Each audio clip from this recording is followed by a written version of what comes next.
उत्तर प्रदेश के कन्नौज से इस वक्त की बड़ी खबर। सपा सुप्रीमो अखिलेश यादव का भाजपा पर हमला। कहा बीजेपी ने ईडी सीबीआई का डर दिखाकर वसूला सबसे ज्यादा चंदा। पल्लवी पटेल पर कहा कुछ लोग चुपके से बीजेपी के लिए कर रहे थे काम। विधानसभा चुनाव में इत्र कारोबारी के यहाँ छापा मारकर सपा से भी जोड़ा। कन्नौज पहुंचे अखिलेश यादव का बड़ा बयान। बोले अखिलेश, भाजपा ने रोका कन्नौज का विकास। सुगंध के शहर को सांसद की कारतूत के नाम से हो रही पहचान। कुछ दिन पहले लोधी समाज को किया अपमानित। बीजेपी ने कहा खरीद लेते हैं हम लोगों के वोट। कन्नौज से सपा प्रत्याशी पर कहा अभी नहीं दिख रहा चेहरा, अच्छे दिन नवरात्र आने दो सब जान जाएंगे कौन होगा कन्नौज का प्रत्याशी। मुख्तार अंसारी की मौत पर जमकर उन्होंने निकाली भड़ास। कन्नौज से इस वक्त की बड़ी खबर। कन्नौज से इस बार रिकॉर्ड मतों से जीतेगी सपा। अखिलेश यादव ने सीएम योगी पर कहा मुख्यमंत्री अपने मुकदमे खुद वापस लेता हो, ऐसा कभी नहीं हुआ है। प्रत्याशी बदलने पर कहा ये तो होता है लेकिन बीजेपी तो प्रत्याशी घोषित ही नहीं कर पा रही है। मुख्यमंत्री को जेल भेजने पर कहा लोकतंत्र में ऐसा पहली बार हो रहा है, किसी सीएम को झूठे मुकदमे लगा जेल भेजा जा रहा है। अखिलेश यादव बोले सपा दमदारी से लड़ेगी चुनाव। क्या कहते हैं अखिलेश यादव, आप स्वयं सुनिएगा। अभी दिखाई नहीं दे रहा आपको? दिन अच्छे आने दो, नवरात्र के दिन सब जानकारी हो गया और हमारे कार्यकर्ता जिसको चाहेंगे वो चेहरा होगा। लेकिन यहाँ के आगे आपको लेके जो लोगों से भी पूछा पब्लिक वो अखिलेश यादव को अपना यहाँ से इस बार चुनाव चंदा वसूली के खिलाफ होने जा रहा है। ईडी सीबीआई इनकम टैक्स के दबाव बना करके जो चंदा वसूला है उसके खिलाफ मतदान होने जा रहा है। जिस तरीके से दिल्ली के मुख्यमंत्री केजरीवाल, झारखंड के मुख्यमंत्री हेमंत सोरेन, उन्हें झूठा फंसाया गया है, जिस तरीके से मोहम्मद आजम खान साहब और उनके परिवार को झूठा फंसाया गया, जिस तरीके से विधायक इरफान को झूठा फंसाया गया, इसके खिलाफ मतदान होने जा रहा है। और जिस तरीके से गाड़ी पलटा करके इनकाउंटर दिखाने का काम किया उसके खिलाफ मतदान होने जा रहा है। जिस तरीके से जेल में हत्याएं हो रही हैं, जिस तरीके से थानों में पीट पीट करके हत्याएं हो रही हैं, जिस तरीके से इलाज न मिलने पर अस्पतालों में जान जा रही है, उन सब का हिसाब किताब जनता लेगी। ये शहर, ये लोकसभा वो क्षेत्र है जहां एक नौजवान ने अपनी डिग्री जला दी और कहा कि उस डिग्री से क्या फ़ायदा जो नौकरी हमें न दिला सके। अपने पिता को, माँ बाप को चिट्ठी लिख के गया, बहन की शादी के लिए कह करके गया और माफ़ी मांगते चला गया। क्या ये सरकार ऐसे ही विश्वगुरु बनाना चाहती है भारत को? सोचो, विकसित भारत यात्रा चलाई प्रधानों से पैसा वसूल करके, अपने इन्होंने अकाउंट भरे ईडी सीबीआई इनकम टैक्स के डर का दिखा कर सबसे ज़्यादा चंदा वसूलने का काम अगर किसी ने किया तो भारतीय जनता पार्टी ने, और उसका ध्यान हटाने के लिए ये जानबूझ करके अरविंद केजरीवाल को जेल भेजने का काम किया, क्योंकि ये इलेक्ट्रल बॉन्ड पर बहस नहीं करना चाहते हैं। इलेक्ट्रल बॉन्ड ने इनका बैंड बचा दिया है और जिस तरीके की चंदा की खबरें आ रही हैं उससे दुनिया में भारत की थू थू हो गई है।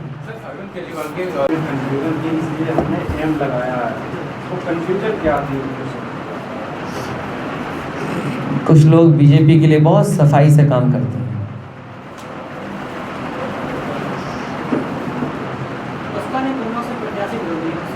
किसको लड़ा रहे हैं आप? बदल गया है? और उनका क्या हुआ? पट्टा को क्या हुआ? अब कौन आगे नए? ये मैं कभी कभी सोचता हूँ सब हमसे ही क्यों लड़ रहे हैं?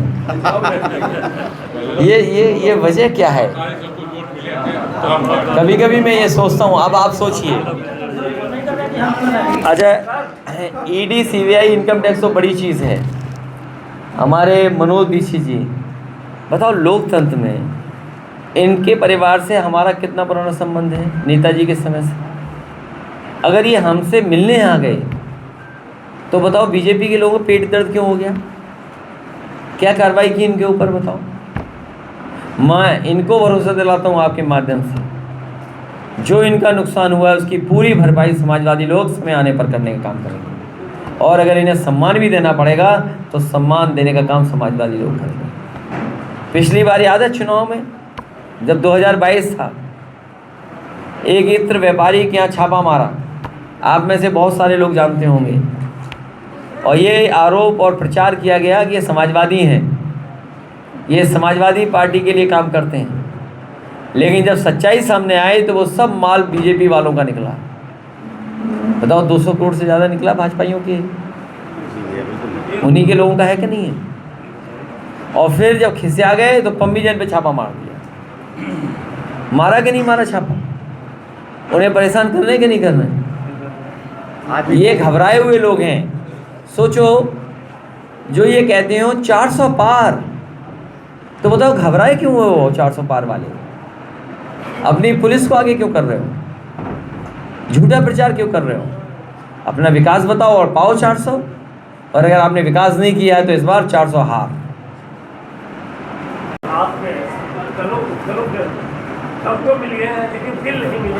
उनके कितने दिल मिल गए।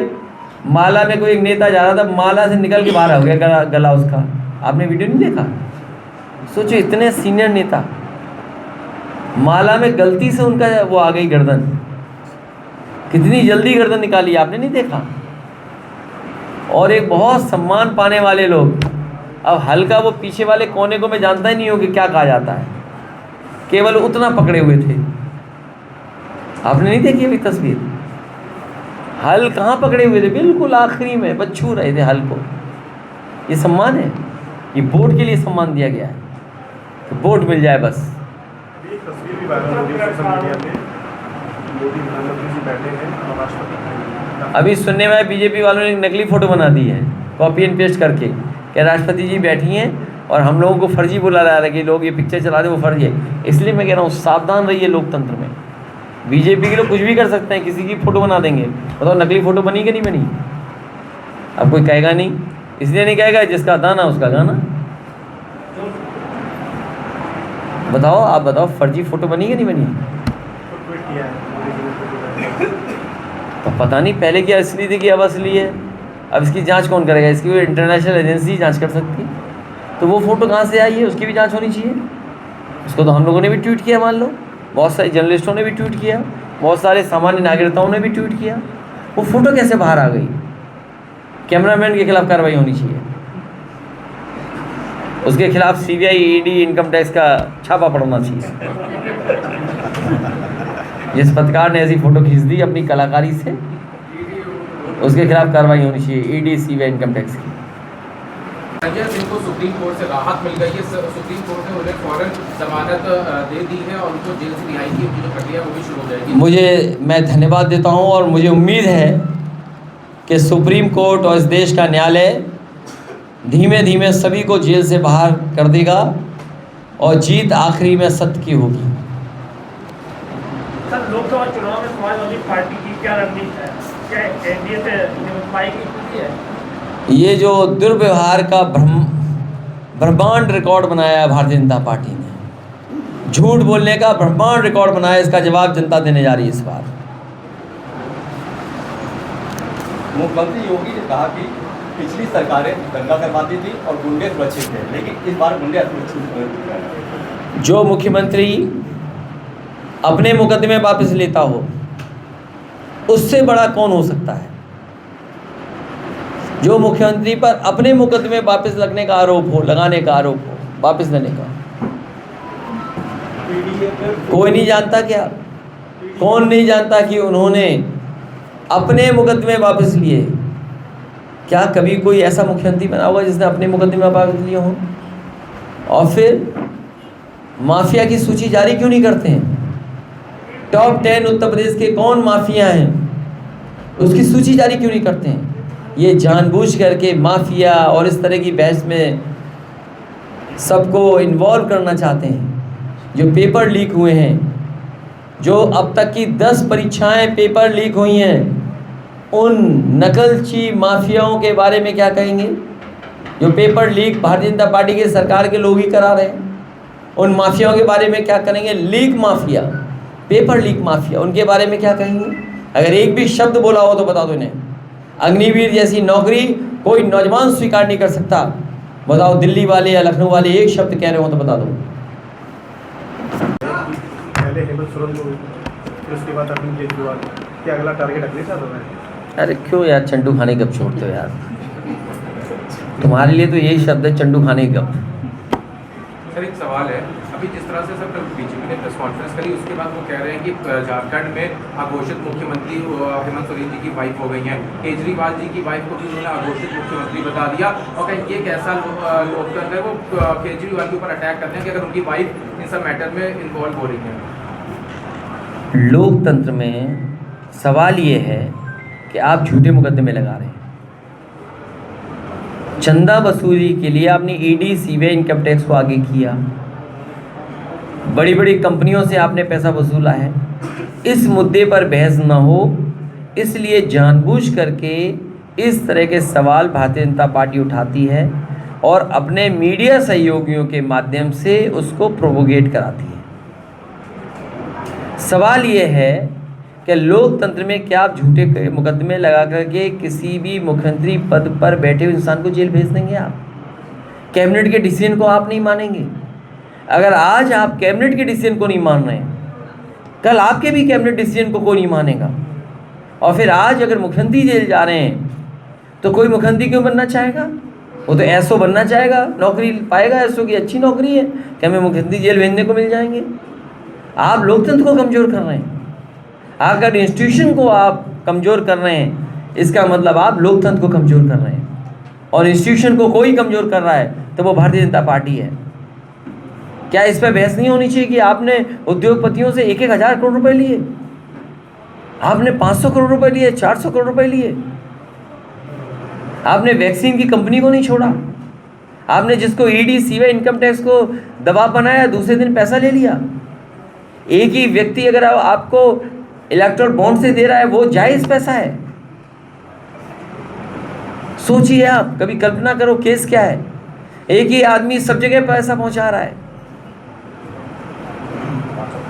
इलेक्ट्रल बॉन्ड से अगर बीजेपी को 50, 55, 60 करोड़ रुपए दे रहा है तो वो सही पैसा है। इसीलिए मैंने कहा था, अगर आपको याद हो अपनी पुरानी रिकॉर्डिंग निकालना, रुपया काला सफ़ेद नहीं होता है, हमारा आपका लेन देन काला सफ़ेद होता है। बीजेपी के लोगों ने कहा रुपया काला सफ़ेद है, और आज सुप्रीम कोर्ट या कोर्ट की एक जज ने कहा कि सबसे बड़ा स्कैंडल अगर कोई हुआ है तो वो नोटबंदी हुई है, जिसमें काले धन को वाइट मनी कर दिया गया। और यही बात तो हम लोग कहते थे, याद कीजिए, कि दुनिया का सबसे बड़ा भ्रष्टाचार अगर कुछ हुआ है तो वो नोटबंदी हुई है। तो ये नोटबंदी जैसी बातों को छिपाने के लिए, जीएसटी से जो उत्पीड़न है उसको छिपाने के लिए, अपनी नाकामी छिपाने के लिए, नौकरी रोजगार नहीं दे पा रही सरकार उसको छिपाने के लिए, मुख्यमंत्रियों को जेल भेजना और अपने सहयोगी मीडिया के माध्यम से इस तरह की बातों को पूछना और प्रोपोगेट करना। आज सवाल उत्तर प्रदेश में माफिया का है कि नहीं है, लेकिन उससे बड़ा सवाल है कि इस उत्तर प्रदेश की हर परीक्षा लीक हुई है, नौजवानों के भविष्य से खिलवाड़ हुई है। और सोचो, यहाँ का ब्रजेश पाल, उसने आत्महत्या कर ली हो डिग्री जला करके, नौकरी नहीं दे पा रही सरकार। इसलिए जो नाराज़गी है उससे और ध्यान हटाने के लिए इस तरह के सवाल भारतीय जनता पार्टी उठा रही है। और कह रहे हैं कि वो गरीबों के दिखाते, उनकी छवि खराब थी। जिस तरीके से लोगों ने स्वीकार नहीं किया था कि गाड़ी पलटने से इनकाउंटर हो जाता है, उसी तरीके से लोग ये भी महसूस कर रहे हैं कि जेल में जहर दिया गया है, और लोग चर्चा कर रहे हैं, संदेह कर रहे हैं। सोचो, जो सरकार की हिफाजत में जिसकी जान चली जाए। इसीलिए तो हमने कहा कि जो ज़ीरो टॉलरेंस कहने वाले हैं, वहाँ कहीं भी कोई मारा जा सकता है सरकार के माध्यम से, जो आरोप सरकार पे लग रहे हैं। और हम और आप नहीं भूले हैं बगल में ही बुलडोजर से माँ बहन को जिंदा जला दिया था, याद होगा आपको। तो जो सरकार ये दावा करती हो कि जिन अधिकारियों ने जिंदा जला दिया था उन अधिकारियों के खिलाफ कार्रवाई होगी, वहीं आपको याद होगा एक थाने में क्षत्रिय बिरादरी का नौजवान, उसकी हत्या हो गई थी, कहा था कार्रवाई होगी पुलिस पर। क्या कार्रवाई हुई पुलिस पर?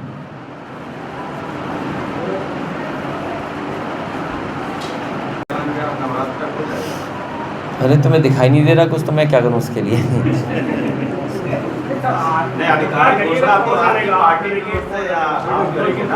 इस बार रिकॉर्ड मतों से कन्नौज में जीत होने जा रही है। देखो क्या बताऊं, कितनों की आई साइट चेक करूं। क्यों सस्पेंस रखा है भाई? हर काम अच्छे दिनों में होना चाहिए। परसों थाने के लिए पूछ रहे हो, परसों थाने में जुआ खेल रहे थे बीजेपी के लोग, और उनको लाया गया थाने में, और फिर बीजेपी का नगर अध्यक्ष आता है और उनको ज़बरदस्ती खींच के वहाँ से लेके जाता है। तब वहाँ पर जूता लाठी सब चलता है, उसके लिए कुछ नहीं पूछेंगे आप लोग? ये पत्रकार सब जानते हैं कि बीजेपी हारने वाली है, इसीलिए सवाल हम लोगों से पूछ रहे हैं। भाजपा मोदी के चेहरे पर चुनाव लड़ रही है, सपा जो है किन मुद्दों पे आ गया तो उसकी पार्टी अभी अपना कैमरा लेकर के 6-7 तारीख को हवाई जहाज उतरना है, कब उतरना है? यही हमारा मुद्दा है।